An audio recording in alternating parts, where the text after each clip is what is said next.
Bom, então, novamente, vou agradecer o convite. Já agradeci hoje cedo, na mesa da qual participei.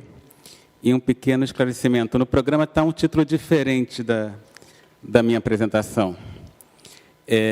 Fala que seria uma visão neurobiológica do tratamento psicanalítico. Esse era o meu tema, só que meses atrás.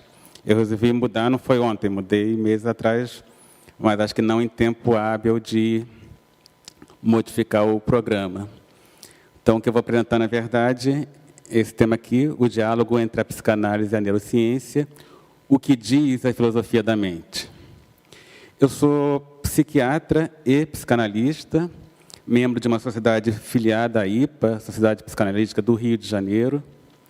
Então, eu vou falar basicamente como psicanalista, mas um não neurocientista e muito menos um filósofo, mas como um psicanalista que viu a necessidade de estudar a filosofia da mente para ver se seria um caminho interessante para defender ou afastar a ideia de um diálogo entre nós, psicanalistas, e os neurocientistas. Como é que tem sido, tradicionalmente, o diálogo, as relações entre psicanálise e neurociência? Durante muito tempo de rivalidade, de briga, de agressividade mútua. E pior do que isso, foi uma relação que se transformou em não relação, em indiferença, afastamento, em desvalorização e desconhecimento.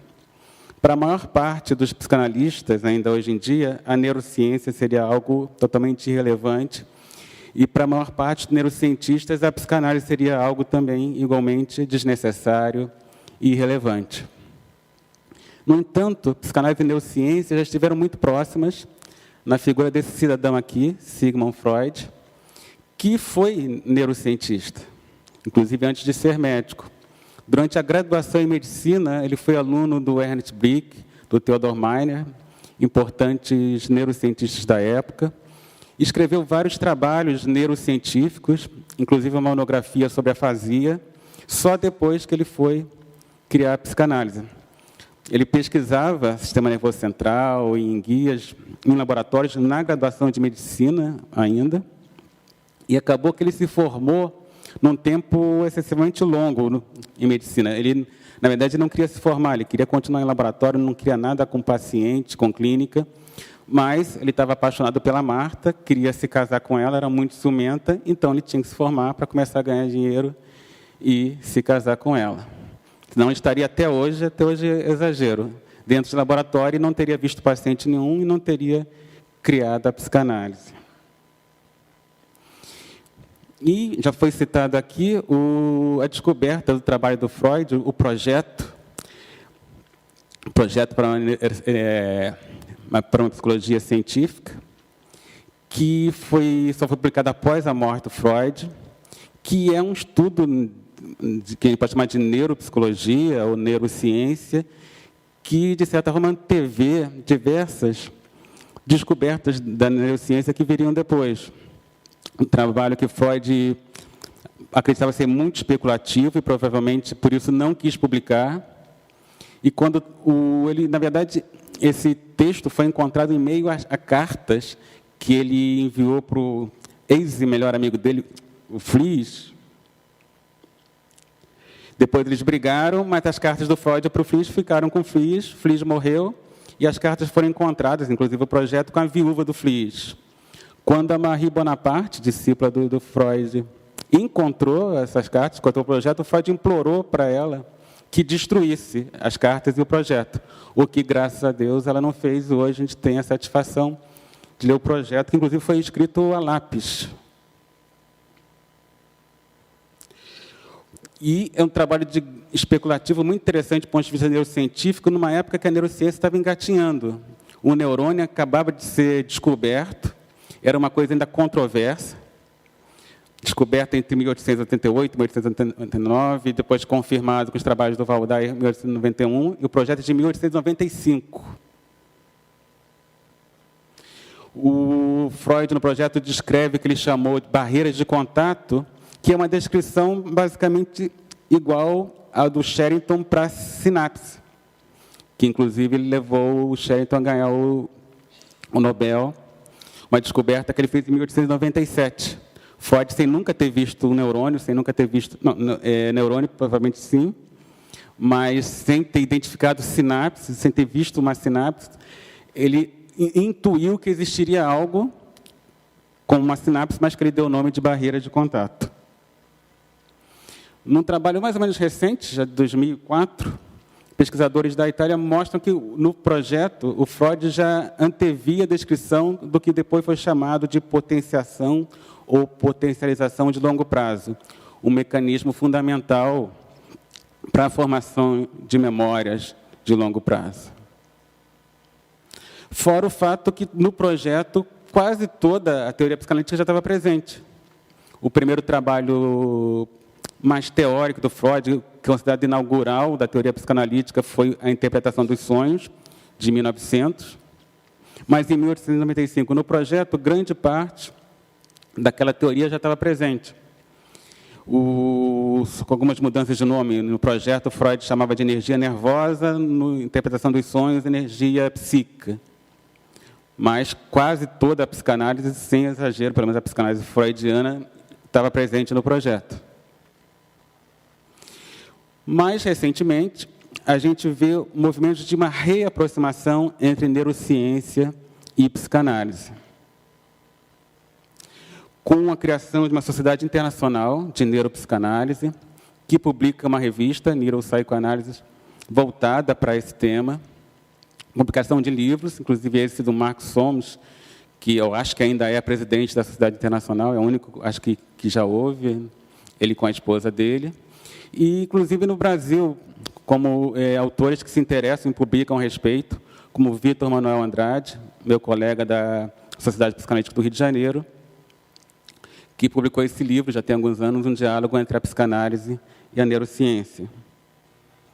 Além do ganhador do Prêmio Nobel de Medicina, o Eric Kandel, um neurocientista de enorme importância, um dos maiores descobridores dos mecanismos moleculares de memória, que se interessou por neurociência graças à psicanálise, porque a psicanálise basicamente se iniciou com o estudo da memória, né? Os histéricos sofrem basicamente de reminiscências, diz Freud.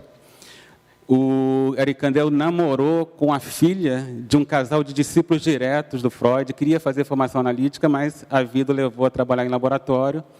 Mas, até hoje, ele ainda um senhor com mais de 80 anos, ele admira muito a psicanálise e defende uma aproximação entre psicanálise e neurociência. E eu até me incluo nesse movimento de tentar criar uma ponte, ou criar um diálogo entre psicanálise e neurociência, inclusive com a publicação desse artigo, que seria o tema que acabou não sendo para a minha apresentação hoje. Mas esse artigo foi citado pelo Benilton e pelo Maurício, né? Há autores que veem como um absurdo qualquer diálogo, qualquer aproximação entre neurociência e psicanálise. Para esses autores, as duas disciplinas são incompatíveis, a linguagem é totalmente diferente, não tem como traduzir a linguagem de uma disciplina para outra, os objetos de estudo são diferentes e, para esses autores, a psicanálise é inteiramente a neurociência é totalmente irrelevante para a psicanálise. Quem é que pode tirar essa dúvida, resolver essa questão? A neurociência e a psicanálise devem conversar ou não? Não são os neurocientistas nem os psicanalistas, são os filósofos, particularmente os que estudam filosofia da mente. O que é filosofia da mente? É um ramo da filosofia que estuda a questão mente-cérebro ou mente-corpo. Então, corpo bem representado aqui pela Scarlett Johansson. Por falar nela, eu lembro do Woody Allen, ela já participou de 3 filmes do Woody Allen, que se preocupou bastante com essa questão mente-corpo. E, segundo ele, a mente tem as coisas mais nobres, né? A ciência, a filosofia, a arte, mas quem se diverte é o corpo. São várias correntes filosóficas que discutem, que têm posições diferentes em relação à questão mente-corpo, que a gente pode dividir didaticamente entre as correntes do dualismo de substância e as do monismo de substância, com as suas subdivisões. Eu vou falar rapidamente de cada uma delas e tentar investigar, discutir se elas são favoráveis ou não a um diálogo, a uma aproximação entre neurociência e psicanálise. Qual a diferença entre o dualismo e o monismo? Para o dualismo existem duas substâncias, duas coisas que são, uma, o corpo, o cérebro, o corpo, de uma forma geral, que é material, e a alma, ou a mente, que é incorpórea, que é imaterial. Já para o monismo só existe uma única coisa, o que é material, uma única substância, não existe nada imaterial ou incorpóreo. Começando a falar das correntes dualistas, começando por Descartes, que é da corrente dualista interacionista. Para ele, mente ou alma e corpo, ou cérebro, interagem, mas são duas coisas distintas, separadas. A res cogitans, a mente, o pensamento, e o res extensa, o corpo, o cérebro. São duas substâncias diferentes, mas se comunicam, se influenciam na glândula pineal. Eu não tenho informação, não sei por que ele achou que a glândula pineal que permitiria seria essa ponte, mas ele acreditava que uma influenciava a outra, a mente e o corpo, ou a alma e o corpo, a alma e o cérebro, através dessa glândula. Outra corrente dualista é chamada paralelismo psicofísico, do Leibniz, que também, então, como corrente dualista, acredita que mente e corpo são coisas separadas, independentes, mas Deus faz com que o que acontece numa coisa aconteça de forma análoga ou semelhante na outra.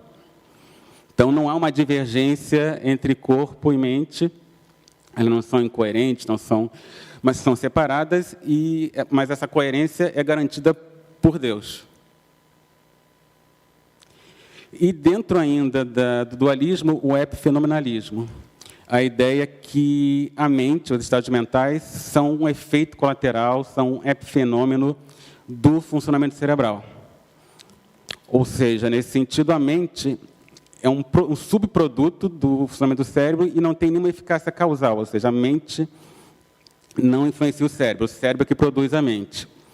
Um exemplo bem simples para argumentar a favor do epifenomenalismo é o chamado reflexo de retirada. Por exemplo, eu bato aqui com o braço, ou encosto uma coisa muito quente, eu retiro o braço de imediato.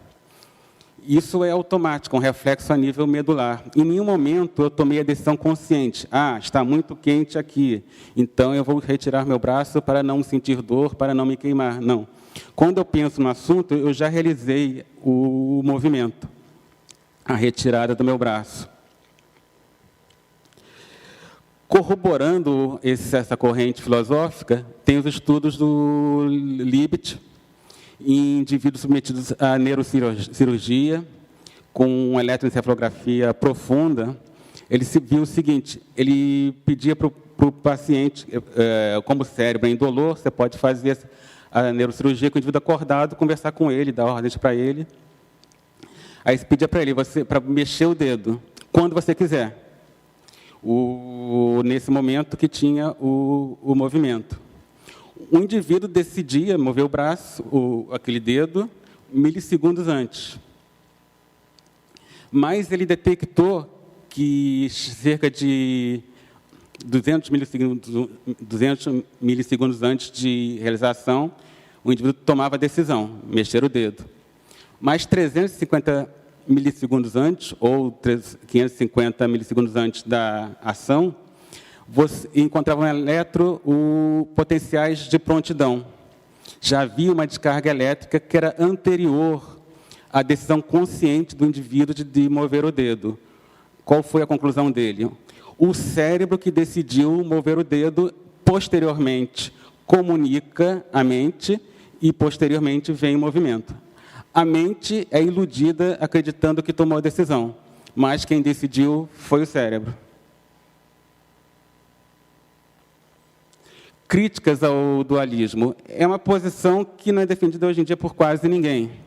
Quase todos os filósofos, durante todo o século XX, rejeitaram, e continuam agora no início do século XXI, rejeitando o dualismo.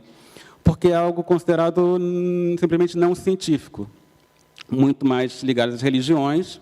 A gente morre, a alma vai para o céu, o corpo se desintegra, mas a alma é eterna, porque é separada e vai para o céu, ou para o inferno, dependendo das suas ações aqui no mundo.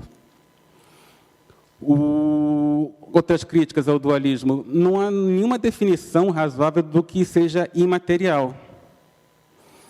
A única definição, não é nem razoável, mas a definição de imaterial é algo que não é material, o que não é uma definição muito boa. Além disso, não há nenhuma teoria que explique como algo imaterial ou incorpóreo influencie algo material.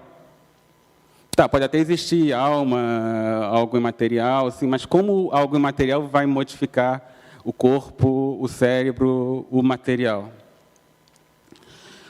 E uma crítica que se pode fazer aí especificamente ao epifenomenalismo é que mente e consciência não são sinônimos.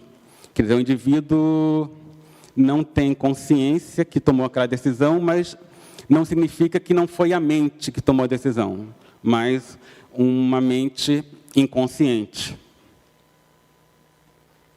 Entrando agora na discussão das correntes monistas, começando pelo behaviorismo analítico. Esses são os principais proponentes, Gilbert Ryle e o Hempel. Aí uma solução bem fechada. Mente simplesmente não existe, isso é um falso problema. Mente é meramente um conceito que se criou para designar comportamentos, disposições. Então, de acordo com essa corrente filosófica, aquilo que a gente chama de desejos, intenções, simplesmente não existem. Então, em pleno calor do Piauí, o indivíduo liga o ventilador. Mas ele não ligou o ventilador porque sentiu o calor. Ele ligou o ventilador porque há uma disposição para ligar o ventilador quando a temperatura está acima de 40 graus. Não foi algo subjetivo, não foi um desejo dele. Você observa o comportamento dele e você, erroneamente, acredita que aquilo está ligado a uma mente que decidiu aquela ação, que estava sentindo calor. Que faz lembrar do que em filosofia se chama da teoria dos zumbis, que é um personagem de filmes de terror, mas, por incrível que pareça, é um tema de discussão em filosofia. O que são os zumbis? São mortos-vivos que saem por aí querendo comer cérebros dos vivos, só que, na verdade, eles estão mortos e eles não pensam nada, não sentem nada, eles simplesmente têm comportamento. Como a gente não tem acesso à mente do outro, só ao comportamento, a gente erroneamente infere que os outros têm mente. Mas a gente só acha que os outros têm mente porque a gente acha que tem mente, porque a gente pensa, a gente sente, a gente vê o comportamento de outras pessoas, atribui uma intenção a elas, atribui uma mente, mas simplesmente essa mente pode não existir. Como num robô muito bem feito, que seria fisicamente igual a um ser humano, mas tudo que ele faz é programado, ele não tem mente nenhuma, mas ele é tão igualzinho ao ser humano. Você olhando para ele, você acha que é um ser humano e que ele tem intenções, que ele tem desejos, quando, na verdade, ele não tem. Uma crítica que se faz é uma piadinha em relação ao behaviorismo analítico. Haveria um casal de 2 behavioristas analíticos, um homem e uma mulher, não necessariamente tem que ser um homem e uma mulher, não vamos ser preconceituosos. Aí eles transam, aí depois que termina a transa, um diz para o outro: você gostou, e eu gostei? Então, você só tem acesso ao comportamento do outro, a sua subjetividade é uma ilusão, a mente não existe. Outra corrente monista é o materialismo fisicalista ou redutivo. Aí, mente e cérebro são uma coisa só, estados mentais e estados cerebrais são a mesma coisa, você só está dando nomes diferentes para a mesma coisa. Como assim? Você pode chamar de relâmpago ou chamar de uma descarga elétrica que vai das nuvens para a Terra. Você pode chamar de H2O ou chamar de água, mas é a mesma coisa. O que implica em teorias da identidade. Mas existem duas teorias de identidade: identidade de tipo e identidade de ocorrência, ou espécime-espécime. A identidade de tipo diz o seguinte: se você tem determinado sentimento, agora, aquilo está ligado a um tipo específico de descarga cerebral naquela região, com aquelas características, em qualquer pessoa do mundo. Teve descarga com tal intensidade naquela área cerebral, em qualquer cérebro de qualquer pessoa no mundo, você vai ter aquele determinado sentimento. É uma coisa mais rígida, mais fechada do que a identidade de ocorrência. Nesse caso, a vivência subjetiva, o estado mental, não vou chamar nem de vivência subjetiva, ele é igual ao estado cerebral naquele momento, mas só naquele momento e para aquela pessoa. O mesmo estado mental, o mesmo sentimento, por exemplo, pode corresponder a outro estado cerebral na mesma pessoa em outro momento. E pode ser a outro muito mais ainda se for outra pessoa. Entra ainda dentro do monismo o funcionalismo, uma corrente muito influenciada pela inteligência artificial, pela neurociência computacional. A ideia é que a mente é uma função do cérebro. A mente é como se fosse o software e o cérebro o hardware. Então, não importa de que material é feito aquilo, importa o que ele faz, a função dele. Então, o relógio pode ser de ponteiros, pode ser digital, pode ser relógio de sol. Se ele marca o tempo, se ele diz que horas são, é um relógio. Então, se é um computador ou se é um cérebro biológico, não importa. Ele produz o que ele produz, se gera comportamento, é uma mente. Outra corrente dentro do dualismo, o materialismo eliminativo, que aí até é a corrente mais radical do materialismo, do monismo, que critica a terminologia. Na verdade, esses termos, intenção, desejo, é o que eles chamam de psicologia popular. O que tem que ser verdadeiramente estudado são as alterações, são as atividades cerebrais, descrições neurofisiológicas. Quando se conhecer melhor o funcionamento do cérebro, aí a gente vai poder abandonar todo esse jargão psicológico popular. Críticas ao materialismo. Ele ignora os qualia. O que são os qualia? São as vivências subjetivas, conscientes, privadas, né? O que a gente pensa, sente, por exemplo, sentir o gosto do sal, é algo que está na nossa subjetividade. A gente está dentro da nossa mente, é consciente, ou experimentar a cor vermelha. Isso acontece na nossa mente, a gente localiza essa vivência na nossa mente, é algo que é subjetivo, que está dentro de nós, não está fora de nós.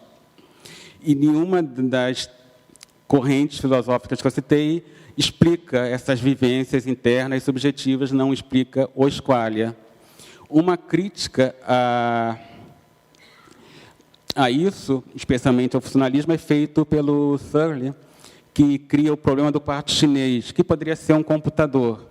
Seria um quarto onde está um indivíduo aqui, e ele serve para traduzir palavras do inglês ou do português para o chinês. Aí tem uma janelinha que o indivíduo bota lá as palavras, talvez seja o contrário, do chinês para o inglês, por exemplo. Do chinês para o inglês. Ele bota lá, entrega as palavras em chinês, mas o cara que está dentro ele tem todo um manual, que aí é automático. Ele vê aquela palavra em chinês, ele transforma em inglês, traduz, e o cara aqui de fora tem a tradução perfeita. Só que esse cara aqui, na verdade, ele não entende chinês, ele apenas está seguindo o manual como o computador segue as instruções. Ou seja, não tem os qualia, não tem a vivência subjetiva, tem a sintaxe, a forma de associar, no caso, uma palavra de um idioma com o outro, mas não tem a semântica, não tem o entendimento, a compreensão do significado, como os computadores não têm, ou os robôs não têm. Uma outra corrente dentro do monismo, dentro do materialismo, é o emergentismo, que tem como base duas ideias, a dualismo de propriedades e a doutrina da superveniência. O que é o dualismo de propriedade? É a ideia que, embora a mente seja algo material, não é imaterial, mas é uma propriedade a mais que a matéria tem.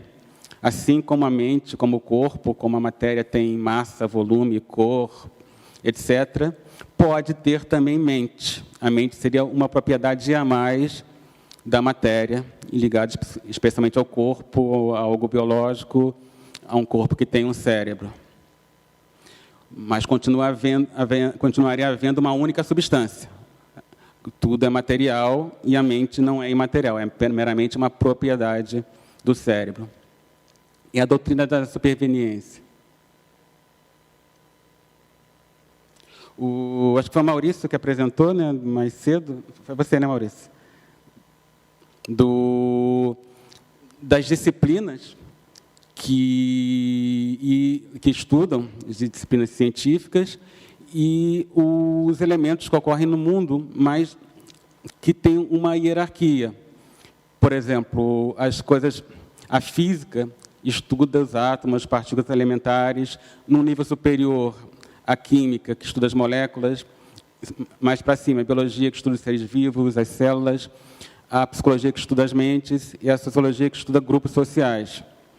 Há uma hierarquia, mas não hierarquia de importância, que se for considerar mais importante, o nível mais baixo seria talvez o mais importante.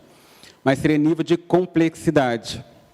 O químico abarca o físico, assim como a biologia abarca o que é químico, o que é físico, e assim por diante. O que está acima abarca o que está embaixo. O que está acima depende do que está no nível mais baixo.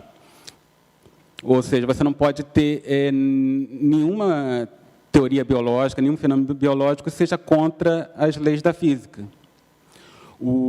Tudo que é biológico depende da física, depende da química, porém, de acordo com essa teoria, o biológico, por exemplo, não pode ser reduzido à química, nem pode ser reduzido à física. Como o que é psicológico, o que é mental, depende do que é biológico, mas não é a mesma coisa, não se reduz ao biológico, nem ao químico, nem ao físico. Então, nesse sentido, você diz que as propriedades psicológicas são supervenientes, ou seja, dependem do que está abaixo, do que é biológico, do que é químico, do que é físico. E, dentro do emergentismo, a ideia é que, quando você passa de um nível para outro acima, surgem propriedades que estavam ausentes e que são imprevistas, de certa forma inesperadas nos níveis mais baixos. Por exemplo, você tem água, mas a umidade é algo que surge num outro nível. A umidade seria uma propriedade emergente da água. Não basta ter H2O para haver umidade, tem que ter alguém que sinta aquela umidade. Como também num tubo de ensaio pode ter oxigênio, carbono, nitrogênio, formando moléculas, e pode não ter vida. Num outro tubo de ensaio ao lado pode ter os mesmos átomos, as mesmas moléculas, e ter vida. A vida, nesse caso, seria uma propriedade emergente nesse nível biológico, num nível acima do químico, num nível acima do atômico. A ideia do emergentismo é que a mente, os estados mentais, emergeriam dos estados cerebrais.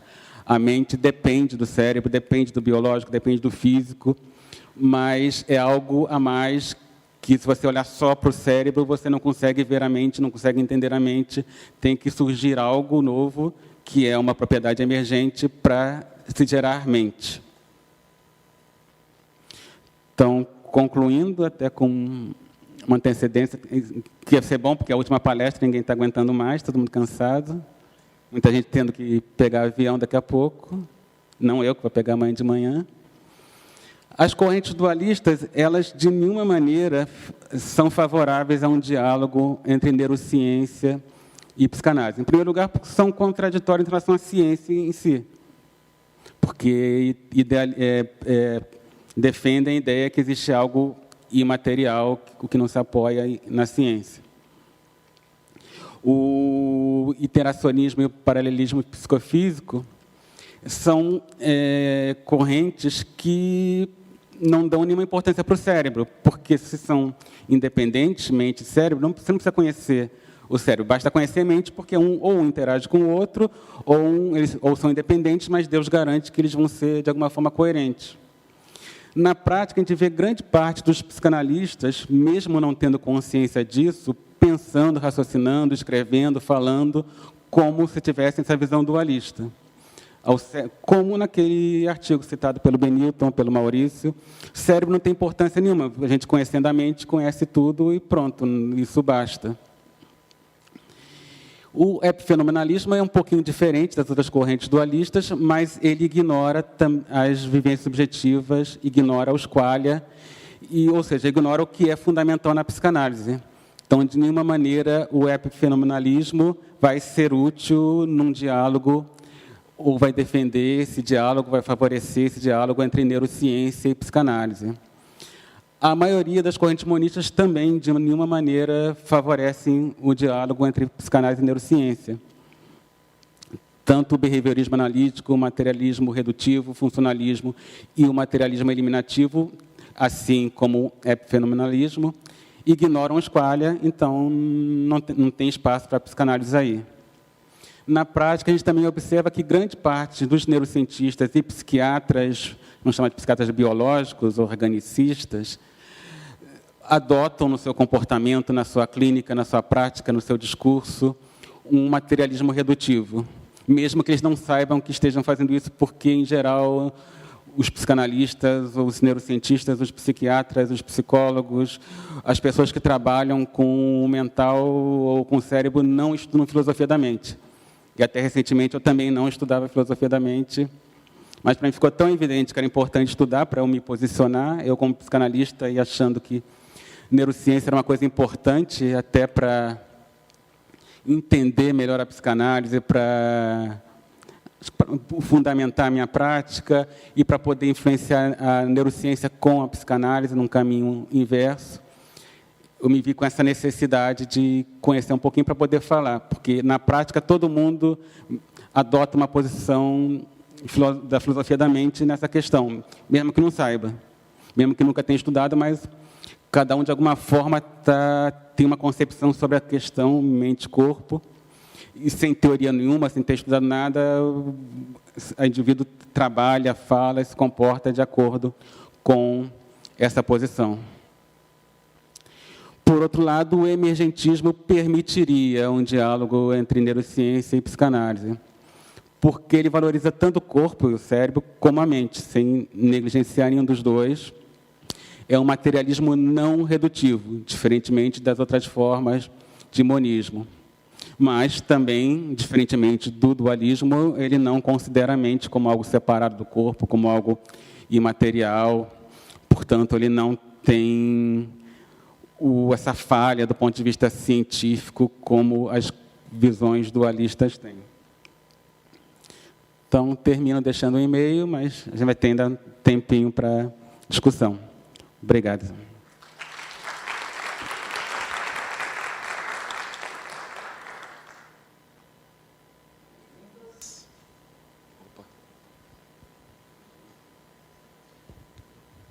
Queria primeiro cumprimentá-lo pela competência que você conseguiu mostrar de maneira tão clara uma discussão complicada como essa, né?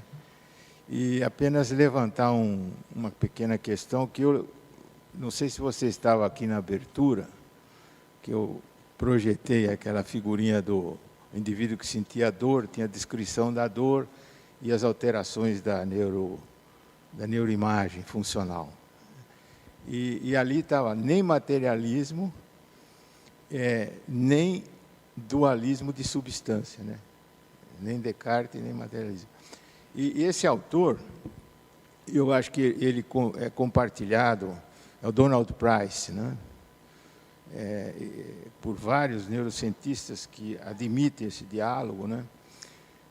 Adota a posição que também estava no seu emergentismo aí, mas eu acho que com uma pequena variação, que é o monismo de dois aspectos, de duas perspectivas, que foi originário no pensamento de Spinoza. Agora, eu não sei se eu li bem Spinoza ou não, né? Eu acho que ele não dava precedência para a matéria. O que eu consegui entender é que ele via que o universo é constituído por uma substância que, vista por fora, que é a do observador objetivo, aparece como matéria. E vista por dentro, que é a nossa interioridade, é vista como mente. Então, mente e matéria seriam dois aspectos de uma mesma substância, e nenhuma tem precedência sobre a outra, né?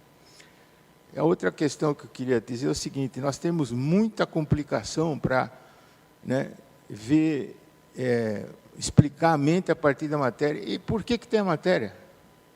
Eu poderia fazer a mesma pergunta. Quer dizer, a matéria nós admitimos com facilidade como inerente, e não questionamos. A mente não. Por Spinoza, as duas começaram e existem juntas e são inextrincáveis. E, curiosamente, se a gente olhar para a física moderna e ver a concepção da realidade que sai daí, não tem nada a ver com a realidade que a gente percebe pelo senso comum. Não tem o mundo de objetos, tem nada, tem campos de força, tem fluxos, tem o diabo. Quer dizer, nós somos vítimas de uma ilusão perceptual, provavelmente adaptativa, lógico, né? Temos que negociar aqui. E, curiosamente, a única coisa que nós temos como primário é fenomenologia. Nós não percebemos matéria nenhuma. Nós inferimos a matéria. O que nós percebemos são sensações, puramente. Então, a questão se inverte. Primeiro, eu queria agradecer a honra de receber uma pergunta do professor Greff, que eu conhecia muito de nome, mas agora estou conhecendo pessoalmente. E eu esqueci de fazer um aviso antes da minha apresentação, que o pouco que eu sei sobre esse tema eu apresentei. Fora isso, eu não sei muita coisa. Eu então, também ia pedir não façam fazendo um brainstorm, porque eu também não sei. Não, mas eu estou brincando e falando sério ao mesmo tempo, mas mesmo não sabendo muito, eu vou tentar responder. Aí tem... por saber, mesmo sabendo pouco, eu sei que mudando uma palavra é outro conceito em filosofia para mudar tudo. Eu não sei se a expressão que você usou, duplo aspecto, não sei se seria a mesma coisa que serem propriedades diferentes, né? Vou fazer uma metáfora. Pega uma moeda, cara e coroa, certo? Você vê de um lado a cara, do outro é coroa. Visto de um lado é mente e do outro matéria. Agora, então, o universo visto de fora, como observador, se comporta aos nossos olhos com aquilo que a gente chama de matéria, né? Agora, visto por dentro, que é a nossa experiência subjetiva, ele é visto como mente. A ideia do dualismo de propriedade, como eu apresentei, é que... Você mencionou, só que me pareceu que você colocou a mente como um anexo da matéria. Eu acho que o Spinoza não queria dizer exatamente isso. Ele botava a mente e matéria como partes da mesma substância. E não, mas nesse sentido seria concordante, porque não que a mente fosse um anexo da matéria. É basicamente concordante, é só um detalhe. Só. Não, mas a ideia do emergentismo não é que a mente seja um anexo da matéria. A mente é material também, assim como a cor é material, o peso é material. É diferente. Mente e matéria são, de acordo com a filosofia de Spinoza, são a mesma... quer dizer, tem a substância que, vista por fora, é matéria, por dentro é mente. Mas não é que a matéria é uma propriedade da mente ou a mente é uma propriedade da matéria, as duas são. E não tenho que pedir justificativa para a existência da mente, como não peço a justificativa para a existência da matéria, elas estão aí, certo? E obviamente, ele não reduz a mente à mente humana. A mente é parte do cosmos, né? E ela se manifesta conforme o nível de organização de várias formas. E existe o pessoal que trabalha com sistemas de organização que vê assim também, quer dizer, qualquer alça de retroalimentação, qualquer forma de organização implica a mente, né? implica mente. E é claro que a nossa mente depende do funcionamento do nosso cérebro, porque eles são a mesma coisa. Quando a gente olha por fora é cérebro, e quando a gente vivencia é mente. Eu não conheço muito Spinoza para discutir, mas você falou uma outra coisa muito interessante, que, na verdade, a gente não tem acesso ao mundo externo, a gente só tem acesso à nossa mente, à nossa subjetividade, e tudo que é externo seria representado na nossa mente. Se é que existe o mundo externo, a gente poderia até questionar, talvez só eu exista e vocês seja uma ilusão da minha mente. A corrente do solipsismo, você conhece, né? Aí só existe o mental, não existe então, o corpo, né? Você sabe que, do ponto de vista racional, tem gente muito séria que fala que é impossível você rejeitar o solipsismo. Assim, com argumentos puramente irracionais. Parece uma loucura, né? Mas, se você for argumentar, não tem como, puramente irracional, você excluir o solipsismo. Quer dizer, você tem até o direito de dizer, né, entre aspas, né, quando eu fecho meus olhos, o universo acaba. Né? Quer dizer, é um absurdo, não é que eu acredite nisso, mas é a forma, vamos dizer, de levar assim, ad absurdum o raciocínio, mas para mostrar o seguinte: tudo que a gente percebe é através da nossa mente. Nós não temos acesso direto a mais nada. É tudo inferência. É o que passa por Kant também, né? A gente só consegue perceber algumas coisas, outras coisas existem, teoricamente, o nosso cérebro não é capaz de detectar.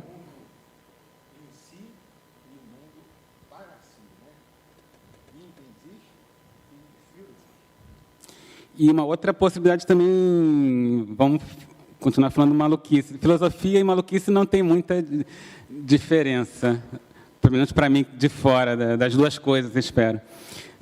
Voltando à teoria do zumbi, uma hipótese seja que só a minha mente exista e ninguém mais tenha mente. Vocês todos sejam zumbis. Eu não posso garantir que nenhum de vocês tenha mente. Eu não tenho acesso à mente de vocês. Eu tenho acesso a representações dos comportamentos de vocês. Eu acho que eu tenho mente porque eu acho que eu estou pensando, eu estou sentindo as coisas, estou...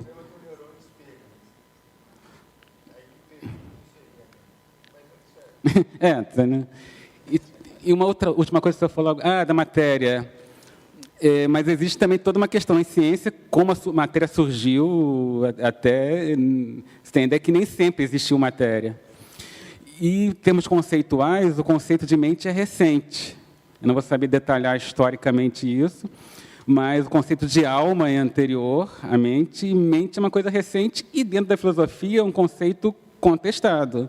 Nem todo mundo acredita que mente exista, e existe uma base razoável dentro da filosofia para você discutir mesmo se mente existe ou não existe, se é um conceito adequado ou não, se é só um conceito, se é algo real ou não. Ainda que eu esteja aqui falando sozinho para projeções minhas, tenho a confessar que elas geralmente não me são muito obedientes e me deixam extremamente insatisfeito muitas das vezes que converso com essas projeções, né? Gostaria que, se fosse só minha, que elas me obedecessem melhor. Mas, assim, dentro do que podemos perceber, do que eu posso perceber, eu queria fazer uma pergunta a respeito de dois pontos, dois aspectos do que me chegam em forma de impressões, e que não sei se foram considerados nessas definições que você colocou, que é o ato reflexivo visto a partir da dialética, quer dizer, quando algo de fora causa uma impressão na minha matéria, e essa própria impressão modifica a própria matéria, que passa a ter outra percepção, que se recai novamente em mim, causando modificação na impressão, que de novo vai no ambiente, modificando. Então, essa dialética de mútua intervenção, é uma coisa que me chama a atenção, como que parece que mesmo nessa última definição, deixa-se de descaracterizado esse desdobramento e esse redobramento da coisa sobre o que percebe. Como você falou nessa última definição, do como ambiente que é o nome? sobre o sujeito, seria isso? Não. Como é o nome da última definição? Emergentismo. No emergentismo. Quer dizer, a mente emerge de. Não, ela não emerge. Ela emerge, mas ao mesmo tempo que ela emerge, o que ela percebe modifica ela.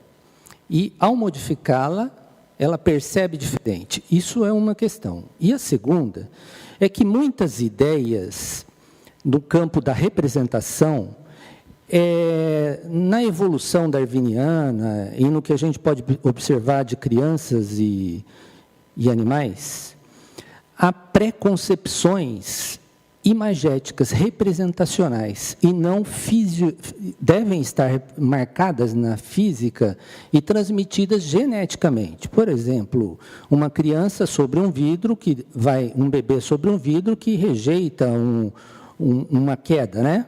Um abismo é pré-concebido, ou o seio da mãe também é pré-concebido. À medida que a primeira vez que ela pode tocá-lo, ela vai direto com um ato reflexo. Esse ato reflexo tem uma representação que desencadeia um ato motor. Posso dizer do seio, pode-se dizer da cobra para o cavalo, né? Dos répteis para o cavalo. Então, há imagens que são transmitidas fisiologicamente e fisicamente, dentro da espécie, por uma conta de uma aprendizagem específica da evolução. Eu queria que você tentasse fazer um link com esse... Por que ou se tem alguma coisa nessa emergência do cérebro emergir um fenômeno da mente... sem considerar o desdobramento que a mente também causa no cérebro. A ontologia do ser modifica essa matéria. Não sei se eu entendi a pergunta, mas não faz diferença eu tentar responder assim. Não consegui me expressar bem? Ou foi além do meu conhecimento, mas também tem uma questão de premissa. A última coisa que você falou, a mente influencia o cérebro. Aí você está partindo da premissa que são duas coisas diferentes. Pode ser uma coisa verdadeira ou pode ser falsa. Desculpa, eu falei errado. A representação marcada no cérebro, através de sinapses, ela própria modifica até o peso, até a morfologia. A própria representação, ao receber uma impressão do mundo, né, a matéria se modifica. A própria configuração da matéria se modifica. Ela já não é mais um cérebro que emerge uma mente. Ela é um cérebro que, como o epifenômeno fez uma mente primitiva, que se modifica com a impressão, e isso recai sobre a própria matéria que se modifica de novo. Entendeu o que eu quis dizer? Mais ou menos, mas independente disso, eu acho que é uma posição filosófica, como existem outras. Ninguém tem como dizer esta está certa ou esta está errada. Mas acho que várias coisas que você colocou independem de uma corrente filosófica, da filosofia da mente específica.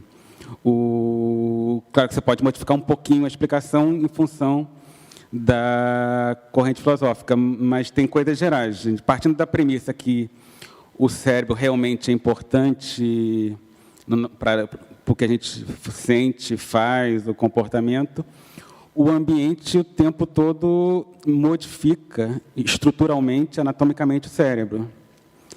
Em função de maior ativação de determinadas sinapses, e formação de novas sinapses, eliminação de determinadas sinapses, o tempo todo. Claro que isso é muito mais intenso na primeira infância, mas a ideia do Eric Kandel, talvez nem seja original dele, mas é uma ideia que ele apoia, é que a própria psicanálise, se ela é eficaz, se modifica o indivíduo, é porque modificou o cérebro.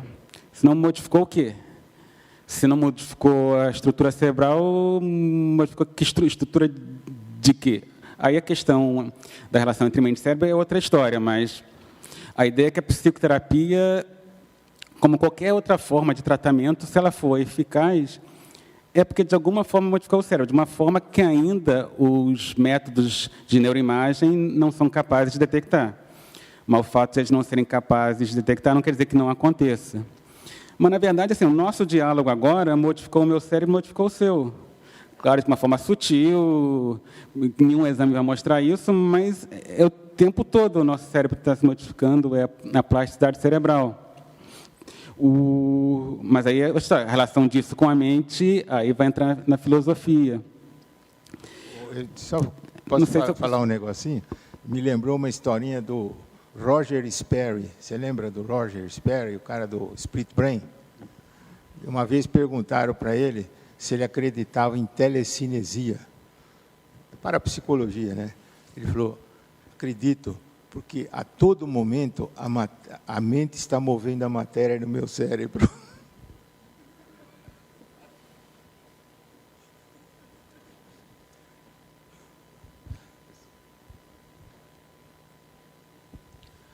Bom, primeiro eu queria dizer que eu não tenho muita dúvida que eu tenho a mente própria e que vocês também tenham, né? Porque eu jamais seria tão criativo a esse ponto, né?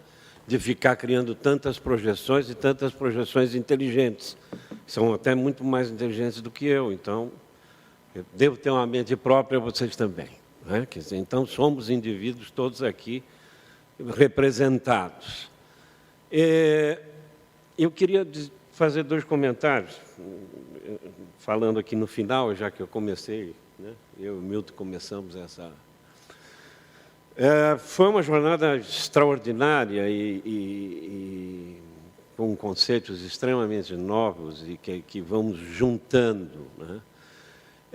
Mas eu vi algumas coisas interessantes. Primeiro, eu não vi passar por aqui alguma coisa que eu queria que você colocasse, talvez ficasse melhor para você. Falamos até em termos de psicanálise, falamos de instinto de vida, instinto de morte e tal. E é uma coisa que todo mundo esquece, quer dizer, o Bion chama a atenção, né, quer dizer, sou bioniano, e que há um terceiro instinto, né, um grupo de instintos, que são instintos epistemofílicos. Eu acho que isso é que nos manteve aqui esses 2 dias, né, porque nós temos o instinto de conhecer, né, nós queremos ir atrás do conhecimento, temos um vínculo com o conhecimento, ok? Isso nos obriga a buscar, né? Agora, esse vínculo conhecimento se liga a 2 outros vínculos, o amor e o ódio, né? E assim como a gente busca conhecer, a gente também busca desconhecer, né? E eu acho que a gente precisa, numa situação dessa, ter muito cuidado com o amor que a gente tenha pela verdade e o ódio que a gente tenha pela verdade, porque a verdade nos incomoda, né? E numa situação como essa, de disputa, às vezes, que, como você colocou no início da sua apresentação, de luta, ok? Aquela disputa, né? Era o Cassius Clay, né? Não levava muito tempo para derrubar os outros, né? Então, numa disputa dessa, tem que se ver o quanto nessa disputa está presente um amor à verdade, mas também o quanto existe dentro de nós o ódio à verdade, assim como eu tenho dentro de mim. Quer dizer, aparentemente estou aqui muito amoroso à verdade, mas se algumas verdades me forem colocadas e não me agradarem, provavelmente eu as odeie. E isso vai me levar a achar que determinada afirmação não deve ser verdadeira porque ela não me agrada. Existe outra coisa que se falou aqui, que, por exemplo, o que é testável, o que não é testável. Isso é uma coisa que eu fico... Ultimamente, eu gosto muito de física, né? E sempre que tenho oportunidade, leio. E é uma coisa curiosa, porque se falou aqui que em 1900 e tal, a física, se sabia mais ou menos tudo sobre física, o modelo newtoniano respondia a tudo, né? Só não se respondia o corpo negro. Era a única coisa que estava fora. Havia uma coisa que era chamada catástrofe do ultravioleta, etc. e tal.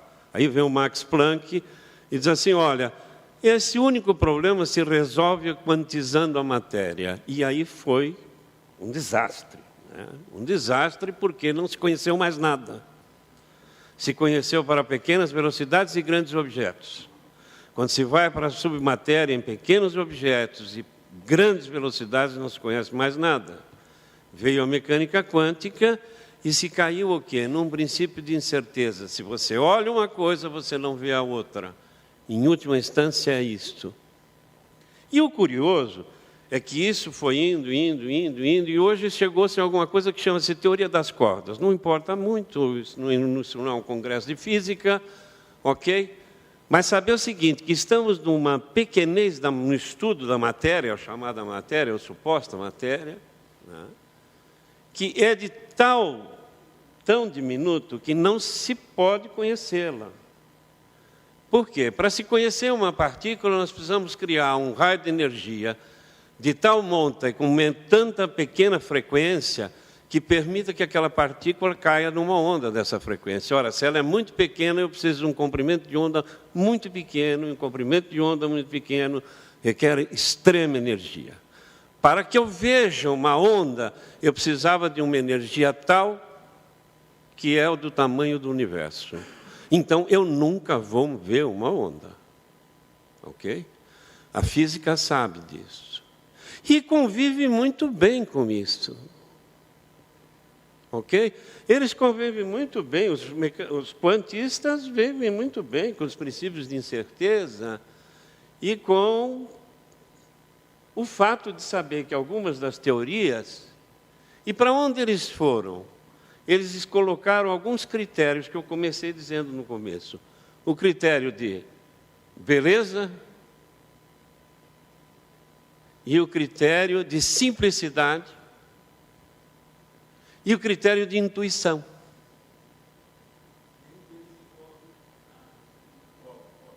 Nenhum deles.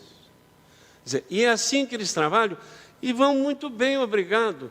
Por que nós não podemos fazer a mesma coisa? Essa é uma pergunta que eu coloco. Quer dizer, por que a nossa filosofia... Exatamente. Então, o que acontece? Por que a nossa ciência não pode conviver com a incerteza, com a dualidade ou não, mas com aquela coisa, é elegante, quando você vê o modelo que a Regina trouxe aqui, é um modelo elegante, e é um modelo tão elegante quanto um modelo de associações livres, de intuição, e parece que nos aproxima e não nos afasta. Né? As experiências de cada um de nós nos aproxima e não nos afasta. Então, por que a gente não pode ficar nisso? E não, tem que buscar uma árdua verdade que não sei se ela existe. É muito relativa. E tem algumas coisas que talvez eu nunca venha a saber. Nunca, eu estou dizendo em termos de ser humano, não estou dizendo na minha vida, não, que era muito curta. Mas talvez a gente nunca venha a saber. O que é ótimo, pelo menos nós vamos ter o que fazer para frente, não é? Quer dizer, só uma dúvida, quando você fala nossa ciência, está se referindo a quê? Psicanálise, neurociência.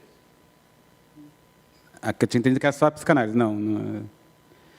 É só comentar um pouco em relação dessa relação entre psicanalistas e neurocientistas. Tem muita coisa além de ciência afastando um grupo do outro, né? Fatores políticos, de mercado, institucionais e afetivos, né? A gente, desde o início, na faculdade, se aprendeu, psicanálise é uma maravilha, aí vem uma coisa que diz que não é exatamente assim, que outras áreas de conhecimento também são importantes, mas você sente até como uma perda, uma ameaça. Será que eu estava errado? Eu tenho que estudar, então, muito mais? Você se apega a aquela coisa, o Daniel está falando, transferencial em relação ao Freud. Claro que Freud era um gênio, é meu ídolo, mas essa coisa de respeito, autoridade em psicanálise em relação ao Freud é um absurdo, né? Porque Freud falou, então é verdade. Mas a gente se apega ao Freud. Né? Quase todo psicanalista tem um retrato do Freud na parede. Então, qualquer ataque ao Freud, ou ataque à psicanálise, a gente vê como ataque ao Freud, como ataque a gente, psicanalista, vira uma coisa muito pessoal, então não tem nada de científico. E eu acho que o ruim para a psicanálise foi que ela fez sucesso demais. Durante uma época, ela dominou o mercado de pacientes, dominou as universidades, dominou a psiquiatria, dominou o mundo, e por isso achou que podia ser autossuficiente. É a minha visão. Aí teve os avanços de neurociência, outras formas de psicoterapia, aí eu acho que houve um revanchismo. Vocês ganharam de 4-0 antes, agora a gente vai dar uma goleada de 10-0 em vocês. Aí cai no extremo oposto, tudo de psicanálise está errado, tudo é um absurdo, não é científico. Vira uma coisa assim de time de futebol, Fla-Flu, quem tem Ribeirão Preto come fogo, né? Mas Fla-Flu é mais tradicional. Fla-Flu existe 40 minutos antes do nada, segundo Nelson Rodrigues, né? Antes da matéria, não existia nada, mas 40 minutos antes já existia o Fla-Flu, segundo Nelson Rodrigues. Aí não tem diálogo mesmo, fica uma coisa assim tão passional, e acho que o enriquecimento para ambos os lados, se é que só existem esses dois lados mesmo, não existe uma infinidade de lados, pode ser grande. E importante é dialogar e as disciplinas científicas se modificarem. O Kandel até argumenta, quando se criou a genética molecular, em nenhum momento a genética tradicional desapareceu. Foi só uma nova disciplina intermediária que surgiu, não destruiu as disciplinas existentes. Eu acho que a psicanálise pode se modificar por influência da neurociência, a neurociência pode se modificar por influência da psicanálise, e é bom para o conhecimento. Claro que a gente não tem que ter o planejamento de conhecer tudo, porque nunca vai conhecer, mas quanto mais a gente conhecer, e eu acho que quanto mais a gente conhecer, mais vai poder ajudar os pacientes. Eu acho que uma coisa não é só teórica, não é só acadêmica, acho que na prática a gente pode se beneficiar, nossos pacientes podem se beneficiar. Então, eu acho importante aumentar o conhecimento, e aumentar o conhecimento é dialogar. Uma disciplina única não explica nada. E não só no estudo da mente, do comportamento humano, do sentimento humano, tudo no que existe, toda a natureza, os fenômenos sociais, humanos, tem que ser multidisciplinar o estudo, senão não vai a lugar nenhum. Eu também gosto de fazer essa comparação, essa metáfora com o time de futebol, apesar de eu não ser um grande futebolista e nem conhecer muito bem, mas eu acho que assim, a gente tem que deixar essas coisas de times, né? Parece que os vários departamentos, as várias ciências, são como times de futebol. Então, né, se é corintiano do lado de cá, o resto dos palmeirenses vão dar pau neles, né? E propor que a ciência, na verdade, é uma seleção nacional, né? Quer dizer, por que não fazer uma seleção juntando de todos os times os melhores jogadores, né? E fazer a seleção? E talvez acima do conhecimento esteja o saber, né? Que é mais um jogo amistoso, porque jogo amistoso não tem taça, né? Termina é festa. Agora, jogo que tem taça, começa a competição, é realmente um jogo feio, né? Então, eu proponho que a gente procure fazer uma seleção, e não um jogo entre times. Uma seleção, ainda que a gente apanhe de 7-1, né? É só mais uma coisa, o Maurício, até citando, comentou que quando faz apresentações desse tipo, recebe fogo amigo. Eu tenho muita essa experiência de apanhar dos dois lados, porque, embora seja psicanalista, eu sou um psiquiatra que trabalha com pacientes graves, pacientes internados, com medicação, eletroconvulsoterapia, e pode ser que seja delírio persecutório, mas muitas vezes eu acho que sou visto como psicanalista pelos psiquiatras biológicos e visto como um organicista pelos psicanalistas, e acaba apanhando dos dois lados. Aí essa posição intermediária, não sei se intermediária, mas... A gente sobrevive, eu sobrevivi 20 anos.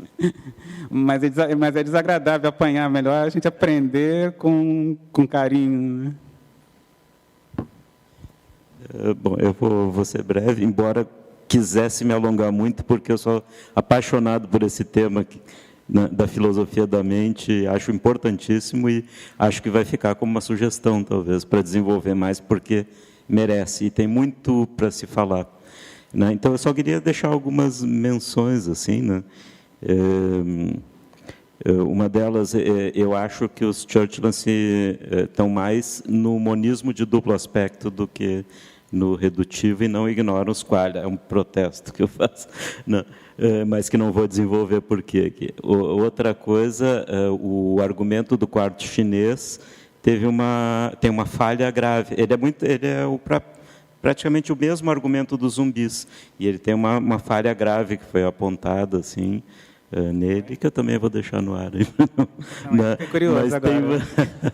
Não, tem que me alongar muito, mas eu quero deixar uma curiosidade pela filosofia da mente, porque também é um interesse grande meu, já publiquei sobre o assunto também, discuti o argumento do quarto chinês, do zumbi, do homúnculo infinitamente recorrente, de como é que é ser um morcego. São os nomes dos argumentos do gap explanatório, os nomes são interessantíssimos, super criativos, né? Assim, deixa a gente curioso. Né? Então, ótimo, acho que fica assim, até um gancho para um futuro encontro aí que tu deixou terminando com a filosofia da mente. Né? Assim, e na questão do solipsismo, né? Assim, o Sokal e o Brickman desenvolvem muito bem num capítulo do livro deles, o relativismo cognitivo, ou epistêmico, é o herdeiro do solipsismo hoje em dia. Né? E todo mundo admite que o solipsismo ele não pode ser refutado logicamente, só que ninguém acredita nele. O problema dele é que ninguém acredita de verdade mesmo. Ninguém acredita de verdade, porque aí o cara tem que chegar na janela do 8º andar e se jogar, assim, porque não tem 8º andar, é a criação da mente dele. E aí ninguém se joga.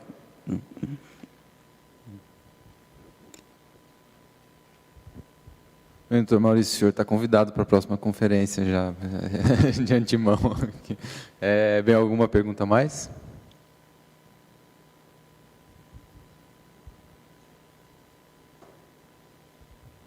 Só um pensar junto, embora seja muito simplificado, um pássaro que voa por uma série de movimentos musculares, né, e com tudo mais que precisa. Isso produz um movimento, isso produz um voar, e ele não se sabe voando.